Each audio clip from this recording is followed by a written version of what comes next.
Okay, 2-0. We'll hold the roll open for the absent members. Thank you very much. Thank you very much to my witnesses. Appreciate it. Okay. Item 27, Senator Mitchell. Which is SB. SB 1322. All right.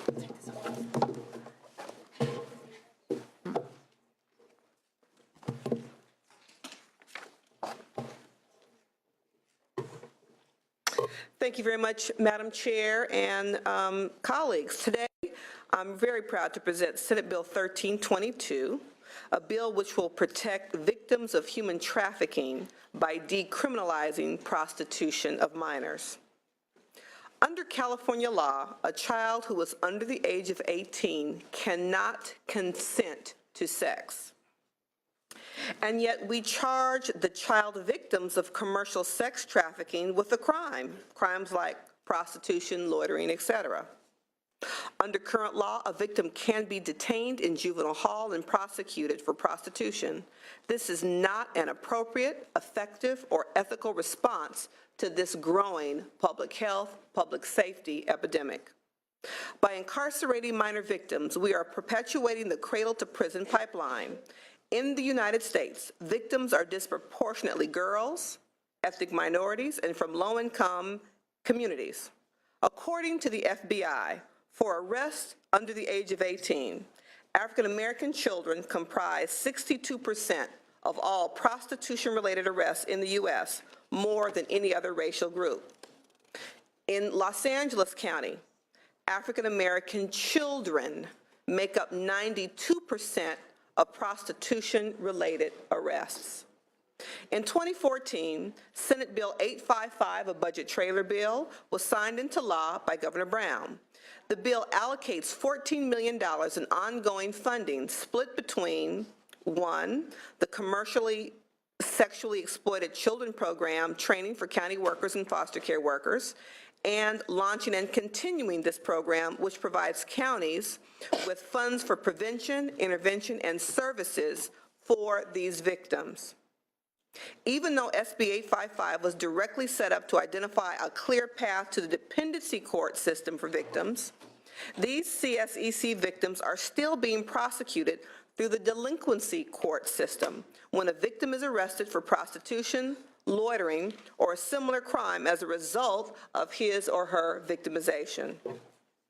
In 2015, Senate Bill 794, a bill by the Senate Committee on Human Services, was signed into law.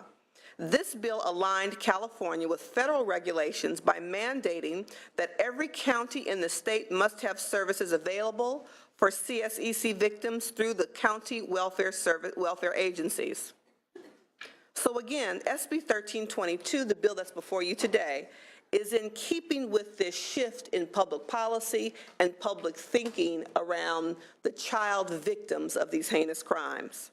Senate Bill 1322 will stop the criminalization of CSEC victims by decriminalizing prostitution charges for minors. If it is determined that the person suspected of soliciting prostitution is under the age of 18 also, law enforcement shall immediately report any allegation of commercial sexual exploitation to the County Child Welfare Department. Speaking here today in support of SB 1322 is Neha Desai with the National Youth Law Center and Hannah Haley from the West Coast Children's Center. Welcome. Go ahead. Thank you. Thank you so much, Chairwoman Hancock and committee members, for the opportunity to testify. My name is Neha Desai, and I'm an attorney with the National Center for Youth Law. As Senator Mitchell explained, SB 1322 would decriminalize victimization while leaving intact many statutory provisions that criminalize traffickers and purchasers. Thank you, Senator Mitchell, for taking an important step in moving California law towards consistency with federal child trafficking law as well as federal child abuse law.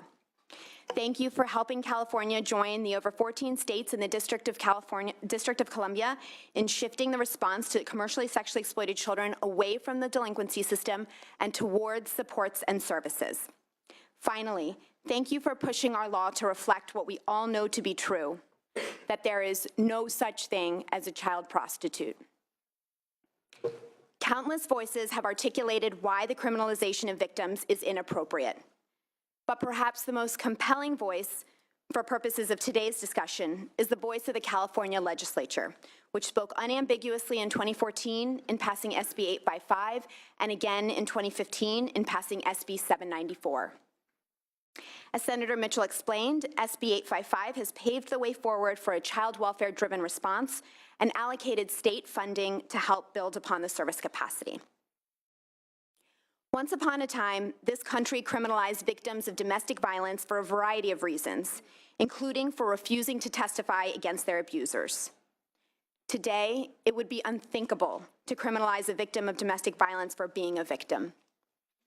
I believe that one day we will look back in shock that we ever thought we were protecting youth or communities by incarcerating victims of commercial sexual exploitation. I've been practicing in the field of child advocacy for 10 years, and in that time, I've seen dramatic developments in our understanding of what serves the best interests of children and safety of society as a whole. Juvenile detention reform swept through the country in response to the recognition that the over-reliance of incarceration is neither effective nor just. A solid research base has established the profoundly negative impact that detention has on multiple domains, including physical and mental health, educational and employment opportunities. Nationally, 70% of detained youth are held for nonviolent offenses, and over 60% of detained youth are youth of color. As the former San Jose police chief, Bill Lansdowne, once said, "Locking up kids is the easiest way, but once they get in the juvenile justice system, it's very hard to get them out." Studies over the past 30 years have demonstrated the following. Detention itself can increase recidivism, pull youth deeper into the juvenile justice system, make mentally ill youth worse, and put youth at greater risk of self-harm. Detention is extremely expensive, more so than alternatives to detention. Some have argued that incarceration is for the youth's safety, but what we know from the youth that we've worked with is the following. 1, youth are less likely to cooperate with law enforcement once incarcerated. 2, being arrested and detained compromises the fragile mental health of victims and has the potential to re-traumatize youth that have already been poly-victimized. And 3, trafficking recruitment regularly happens inside of juvenile detention. Much of this discussion comes down to what safety means, both in the short term and in the long term. If youth are taken to unlocked facilities where they end up running, but before doing so make a brief connection with an advocate that seems trustworthy, are they less safe than if locked up? Our experience has shown us that these youth are more likely to willingly return when they are in an emotional and physical state to do so, and that is also the point at which they are more likely to be receptive to services. I want to acknowledge that regardless of views on what safety entails, everyone shares a sincere commitment to more effectively responding to child trafficking victims. All stakeholders have an important role to play in doing so: law enforcement, child welfare, service providers. This will never be the domain of just one agency.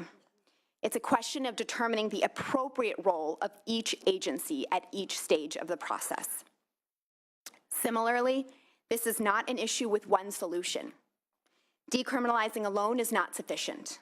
It must be paired with an alternative immediate response and an array of service options.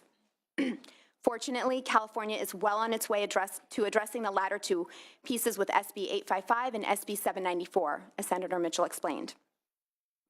We recognize that implementation continues to be a work in progress, but the groundwork has been laid, and without a sense of urgency, the pace of change will likely stagnate. There are no quick fixes here. Arrest and detention may feel like an opportunity to temporarily keep youth, quote unquote, safe, but ultimately it undermines the well-being of victims and compromises our ability collectively to address this issue in a meaningful way. Finally, let us not forget that detention is only a short-term option and does not eliminate the need for developing high-quality placements. Placements that first responders can bring youth to are not only possible, they exist both in California and throughout the country. Many counties in California have not yet built up a robust infrastructure to serve this population, but if we continue to allow for arrest and detention as an option, we will continue to have this same conversation for years to come. Conversely, If we eliminate the option of arrest and detention, I believe that the child welfare system and community-based organizations can and will rise to the occasion and develop creative, effective responses. I urge you to vote aye on SB 1322. Thank you. In support, and I would ask you to either add facts or we have to leave this room in about 5 minutes, supposedly. So.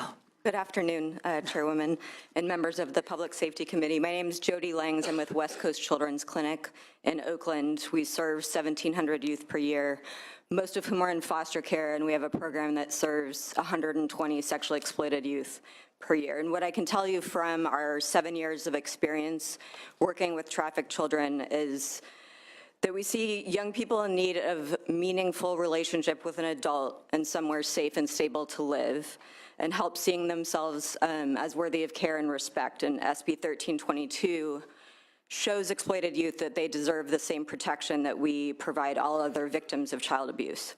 Arrest and detention send the opposite message. One young person said to us, being arrested reinforces that I'd be better off sticking with him. He cares that he said this was what was gonna happen to me, that I'd go to jail if I left him and no one else cares. When our staff meet with kids in juvenile hall, we hear, if I'm a rape victim, why am I in the cement cell while he's out there? And we don't have good answers right now. We have this conversation a lot. 73% of the kids in our program have been incarcerated. More than 75% are children of color. Is short-term incarceration the best way to provide exploited youth with immediate safety? Children don't experience juvenile hall as safe, either physically or emotionally. One young person said, I'm in here as a criminal, the same as someone who committed robbery and assault. When there's a fight and you're around, you get pepper sprayed just like everybody else. Yes, you can incarcerate a young person to separate them from their trafficker, but what happens in juvenile hall?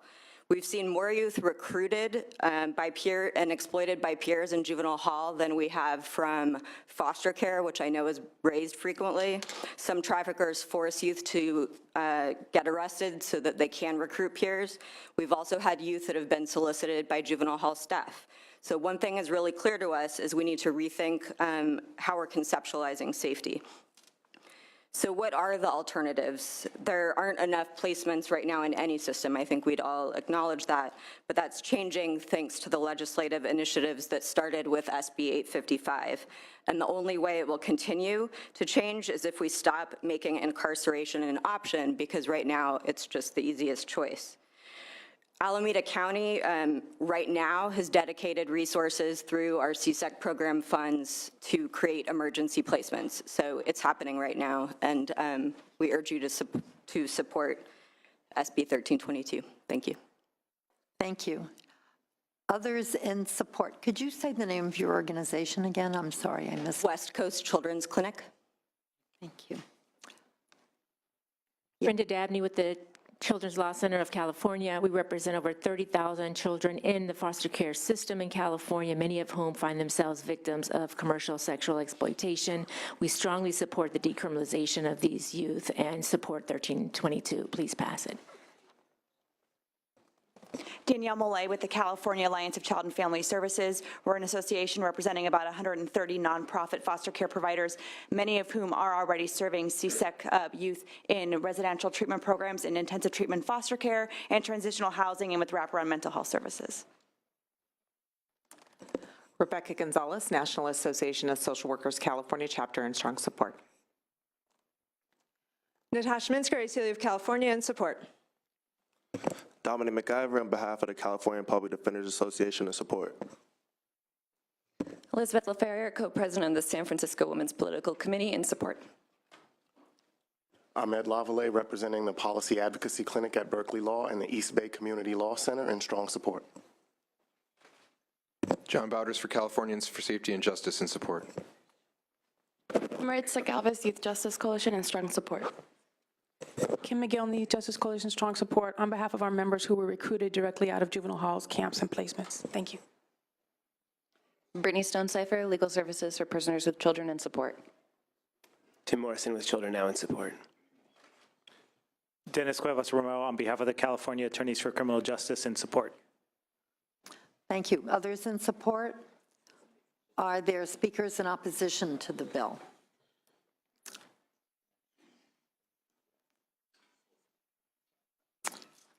Please come forward. If there's any questions, thank you. Yeah, you can sit right down there. Yeah. Thank you. Thank you.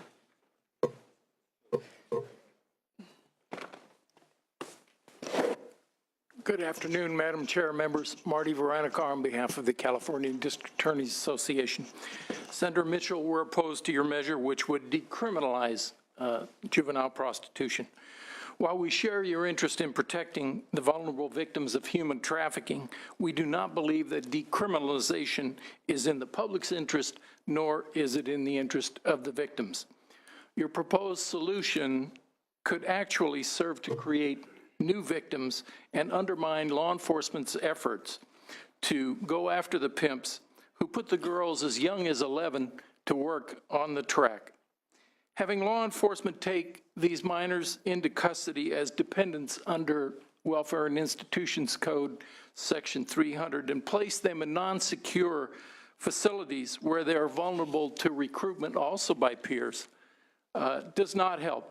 In these unsecured facilities, they can easily walk away and go back to the track before service providers can reach them or provide any kind of contact with them. Interestingly enough, in the analysis the John Jay College study cited, found that most of these minors were introduced to prostitution by peers, often technically acting as pimps for each other. In addition, if the adult pimp uses minors to recruit or as lookouts during the operation, they too can avoid prosecution as aiders and abettors, further insulating the adult pimp from liability. And that's who we're trying to get to when we are trying to tackle human trafficking. For these reasons and others as stated in our letter, we're opposed. Thank you. Good afternoon, Madam Chair and members of the committee. Senator Mitchell, my name is Ruann Dozier, and I am here on behalf of the Sacramento County District Attorney's Office. We regrettably oppose your bill, SB 1322. I don't think there's anybody in this room that doesn't want to put an end to human trafficking. We want to help these children. I want to tell you what we do here in Sacramento to help them. We address these fragile minors by partnering with the Public Defender's Office, service providers, and the court in what's called our CSEC court, Commercially Sexually Exploited Children. It began in 2014. Typically, these minors are not in the delinquency system because of charges involving commercial sex acts. It's during the course of our evaluation of the child that it becomes apparent that either the child is at risk of becoming a victim of human trafficking or is in fact involved. So what do we do in our CSEC court? We embrace the cases with the goal of providing services with the hope that the minor will move on to a more productive life. They're provided cognitive-based therapy, both individual and in groups. They're connected to services that address their mental, physical, or substance abuse problems. We also have a parent support group because it's our goal that that child return to a healthy home life. Also, we focus on the educational component. We want to help them prepare to lead productive lives. So we focus on getting them back into the educational process. Each case is evaluated on its own merits because each case is different. Some of these youth may stay in the delinquency arena. Others may go to the dependency. We'll send them over to dependency. Or some cases are outright dismissed once we've established programming. The problem with the well-intentioned SB 32 is that ultimately it's going to hurt the youth that we are trying to help today. There is no program set up on the dependency side of the system. I find it interesting that the empty chair here, there should be somebody sitting here from Child Welfare Services talking about what they plan on doing with these very fragile minors. There's nobody here representing that agency that we, or SB 1322 is asking to place into their fold. Another big problem we see with SB 1322 is that if we don't arrest or do a police report based on this minor, guess what? No reports come to the district attorney's office. We have nothing to prosecute the trafficker. Isn't our goal to make sure that the person who is victimizing these minors be prosecuted to the fullest extent of the law? That will not happen with SB 1322. Because when the way I read the bill is when a police officer makes contact with the victim, determines that this victim may be a trafficked victim, that officer does not cut a report, using law enforcement terms, takes the victim to the dependency side, which, by the way, that is an elected, the dependency side can elect to have a petition filed. They don't have to accept the child into their warm, embracing arms. So then the DA's office, the human trafficking prosecutor, will not receive a police report. So how do I go after John the trafficker? There's no possible way to do it without a police report. Lastly, I want to talk about the lack of secure housing. The dependency side does not have secure housing. They have here in Sacramento what's called the Sacramento Receiving Home. A child can go in the door, and if the child wants to leave, they can. There's a hands-off policy where they can't put their hands on the child if the child wants to leave. And as was mentioned by one of the witnesses here in support, oftentimes the trafficker tells the victim to go in to the receiving home and bring another girl out, and then they move up the ladder. So we understand that SB 855 has a deadline of the end of 2017 to establish procedures and protocols that will help these young people, but that hasn't happened yet. So this bill, SB 1322, is premature. If it goes into effect on January of 2017, these young people will be left with nothing, no services.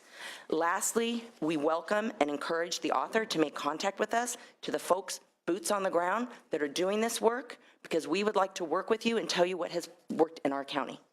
Thank you. Madam Chair, my name is Charmine Bach. I'm here on behalf of District Attorney Nancy O'Malley. I started the first human trafficking unit in the Alameda County District Attorney's Office. I'm also a co-author of Prop 35. I've pretty much dedicated my entire career to fighting human trafficking. I commend efforts to protect human trafficking victims. And I can tell you that this particular piece of legislation does not do what it sets out to do, which is protect human trafficking victims. The reason being, by decriminalizing human trafficking, by decriminalizing prostitution, the dialogue is shifted in the wrong direction. Instead of talking about decriminalizing, we should be talking about recognizing victimization. Decriminalizing is actually sending a message that it is okay to sell your body, that it is okay to engage in commercial sex, that child prostitution is legal, that commercial sex is legal. And that only empowers the traffickers and the Johns.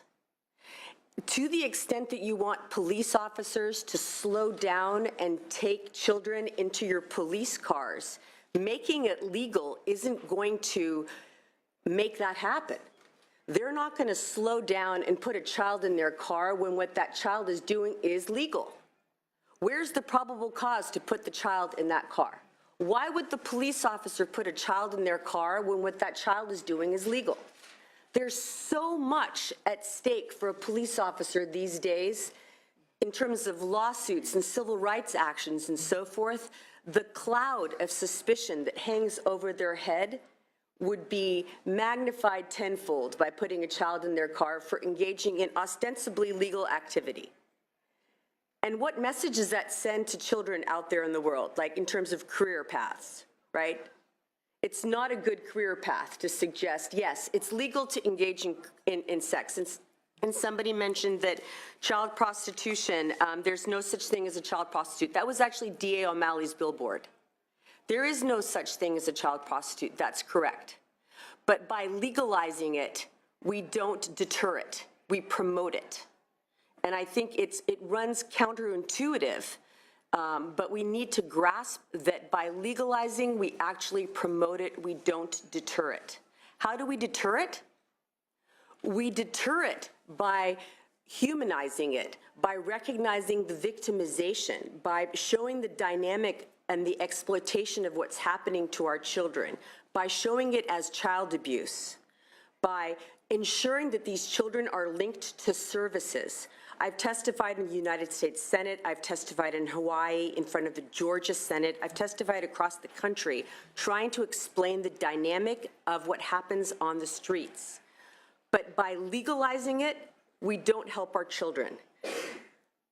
We need to get our police officers educated and in tune with what's happening. By legalizing it, we're not going to get them any closer to saving our children. The language of this particular legislation says the cop shall report to child welfare. What does that mean? Text them, email them, pick up the phone and call them? How are they going to report it? Does that mean write a report? What does that report look like? Is it on a piece of paper? Is it a police report? Why is it a police report if it's not a crime? And then does the DA ever hear about it? And if the DA doesn't hear about it, did it ever happen? And as the Sacramento DA said, if the DA doesn't hear about it, then how do we ever prosecute anybody for it? I'm not talking about the child, because in Alameda County, we actually don't prosecute the child. We don't need this law. We don't prosecute the child. Senator Hancock's legislation, SB 1064, lays out an entire system where the child is never criminalized in Alameda County. And that is a statewide system that we are now proposing through Senator Hancock's legislation, where all of it would result in nobody being prosecuted statewide for CSEC related issues. So what we would suggest is that we revisit this in a more holistic way. We reframe the dialogue to looking at the victimization of our youth and making sure that we link our children to services. This particular legislation says, let's put them into the temporary custody of the welfare system. Well, let me tell you, in Alameda County, there's recruiting that goes on there at the assessment center. That's a surefire place to get recruited is in the assessment center in Hayward. That's where many children get solicited. And there is no assurance that there would be any links to services there. So we would urge a no vote. We would urge no vote. We would urge that we all come together and have a dialogue that is collaborative and cohesive and multidisciplinary, so that all of the bases are addressed, so that our children do not fall through the cracks.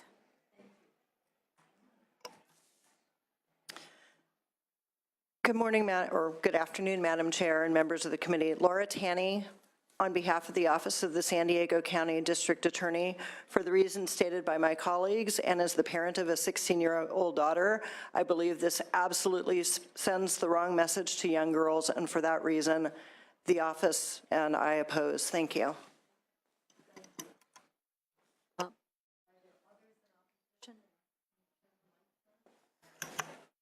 We may have to leave. All right. Others in opposition? I don't see any. Okay. I don't know if you'd like to respond to this, Senator Mitchell.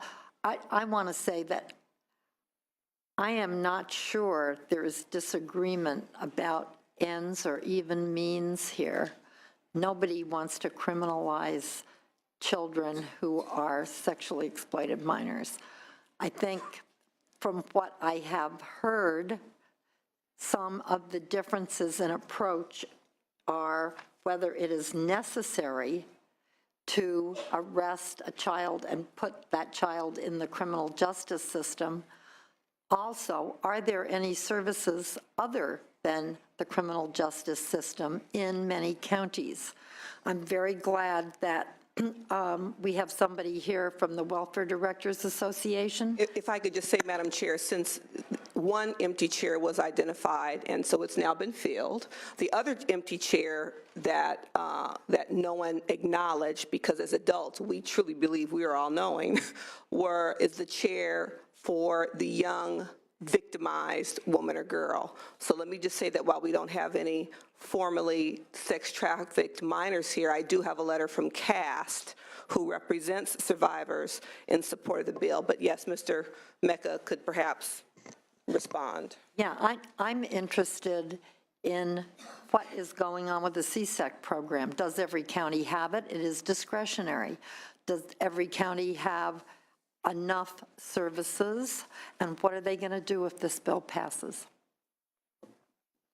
Thank you, Madam Chair. Frank Mecca with the County Welfare Directors Association, and first I want to apologize to the committee for the fact that our position on the bill before you is pending, but to the extent that there have been questions raised by you and by other witnesses about how the system works now, I'm happy to provide that information. A position on the bill will be forthcoming. It was 2 years ago that the legislature, in a trailer bill, changed the dependency law in a way to clarify that CSEC victims are just that, victims and not perpetrators, and allowed, and in a sense encouraged, systems and communities to use the child welfare system and not the criminal justice system to provide services to CSEC victims. The legislature also at that point provided about $14 million for counties to start to build service capacity. And that funding is continued in the budget today, and we don't think it's enough, and we think that there ought to be more resources, and we'll talk about that in a different budget subcommittee. But I should also say I'm on the CSEC Action Team, which is a subcommittee of the Child Welfare Council, and I'm also honored to be a part of D.A. O'Malley's HEAT Institute. And we've spent a lot of time looking at what's been going on with respect to CSEC identification and services throughout the state. And I think what we found is that there's not an adequate service array anywhere, whether it's in the criminal justice system, in the child welfare system, or both. And communities are cobbling supports together to provide the best services possible. We support the legislative direction that we want to, as quickly and comprehensively as possible, create a service system in the child welfare side to treat folks as victims. I don't think the bill, notwithstanding our position on whether it's wise, I don't think the bill adds to or detracts from the service capacity issue. I think it's a separate issue. I think what the position that the bill presents for you is if the legislature is of the opinion that there's no such thing as a child prostitute, and the legislature is of the opinion that we want the child welfare system to develop the capacity, then what building blocks do you have to put in place so that that service capacity can be built out? Because it has to be built out regardless of the bill. And I think the bill as it's drafted is certainly consistent with the legislative direction in SB 855. We are filing petitions on CSEC victims. We are finding foster homes. Placement resources are difficult to find. Services resources are difficult to find. But I do think the sponsors are correct in identifying that sort of the energy and the direction and the interest in the child welfare system is to build out that capacity. And I don't think the bill exposes any CSEC victim to any greater jeopardy than current law, which is a system where they can be arrested and prosecuted, and there's not really an adequate service capacity anywhere.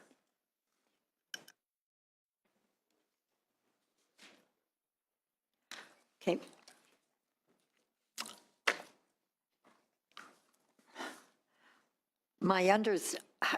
Mr. Mecca, if you could comment really on the reality of getting CSEC to work. I would note that the John Jay study, which is mentioned in the analysis, said that New York City tried to coordinate their services, but the silos and the turf battles tore it apart. Why would California be different? The question is whether or not, as a matter of public policy, you clarify which system you want to serve the victims. I mean, what you have right now are communities figuring it out, because on the one hand, you have a child welfare code and a direction in the child welfare that you would prefer victims to be served in that system. You also have criminal laws on the books that allow victims to be criminally charged, and you've got some places in the state, throughout the state, where folks in probation and law enforcement are working extremely hard to partner with child welfare. This isn't a problem that we're trying to serve in isolation. The question about turf, I don't see that. The legislature required every county that participates in the program to develop a protocol. Who's going to do what? What's the DA's job? What's probation's job? What's child welfare's job? Why are we here now with all the DAs in opposition? I think there's I listened to the testimony. I think there's a difference of opinion over whether or not it actually helps or hurts. And I don't align myself with the argument that it hurts. But I think the most important thing is for the legislature to decide, where do you want CSEC victims served? Do you want them served in the criminal justice system, or do you want them served in the child welfare system primarily with a partnership of the criminal justice system? There's 24 bills that have been introduced this year on CSEC. They all take a slightly different approach. We don't know, as a community, none of us do, we don't know the best overall approach to this heinous problem. Everyone is trying to figure it out. And the steps that you take with respect to this statute and funding tells the communities where you want the service capacity to be developed. So I don't think we have to replicate New York's experience. I do hear what you're saying. And just to cut to the chase, because another committee is going to be in here in 6 minutes, I'm going to support this bill today. I don't read it as legalizing prostitution or making it impossible or even any more difficult to go after pimps or johns if a community wants to do that. I have great questions about whether every county, in fact, has an active CSEC system and what is actually going to lead to more services. And I say that because we've been so disappointed with the CCPs around realignment that have seemed to lead to more and more and more law enforcement and none of the services, prevention, rehabilitation, and reentry that we had hoped some of that money that went to the counties would be invested in. So I do think there needs to be something rather prescriptive about the money. I would also note that in my looking at the CSEC, who's involved, I didn't see very much law enforcement. Maybe some token, not the DAs at any rate. The DAs, unfortunately, have a reputation as opposing all things like this. So I understand why that may have happened in the legislation. I mean, let's just be honest here, everybody, about what's happening. But they should be involved because, for example, in Alameda County and obviously in some other ones, the DAs have been actively involved in family justice centers and trying to ensure that there are services. And if there's really 28 bills related to this moving through the legislature, I think we ought to have a big hearing on all of them and see how we bring people's interests together, quite frankly, and get a good program. So having said that, my instinct at this point is somebody referred to this bill as a work in progress. There have been some great bills that came out of work in progress in this legislature. And I think this is an idea that's absolutely on the right track, but that the details are going to take a lot of work. So Senator Mitchell, I am going to support the bill today, but I would like to work with you and with other people, both in law enforcement and in social welfare, to make sure that we're touching all the bases here. Senator Anderson?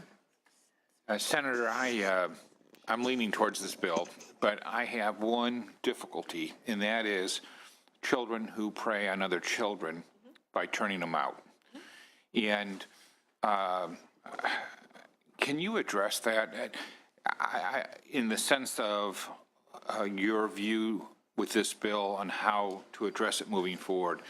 If someone is preying, who's 17, preying on a bunch of 14, 15, 16-year-olds, and we never prosecute them, I don't want them to have an ability to move forward. And so what are your thoughts in the direction of this bill in addressing that issue? I think that is a broader, more global issue that we have to talk about. The point of this bill is the victim of the act itself. And so I hear you that what about young people who are acting as the predators? I don't refer to them as pimps in the case of exploited children. They are predators who commit child abuse. And so in that case, we'd have to look at those who are minors who engage in that side of the equation. We are talking about the young men and women who are exploited and sex trafficked. As I understood this bill, through the chair, as I understood this bill, that they would be encompassed in it and they would go through the same program, but they wouldn't be charged. And so am I reading it wrong, or am I misunderstanding it, or? Okay. And so technically, in terms of the language of the bill, you are correct. If we want to go there at 128, am of the opinion that those children are being victimized too, have been brought into a system and deserve and warrant child welfare services to figure out why they find themselves in that predicament. Okay, I'm going to have to say right now, literally, we have to get up and leave. We are going to adjourn until recess, right, thank you. We're going to recess, and we will reconvene in room 2040 at 2 p.m., where we will have about 18 bills to consider. So. Did you want to have a vote on this before we left? I don't know if you want to have a... No. Well, it looked like there was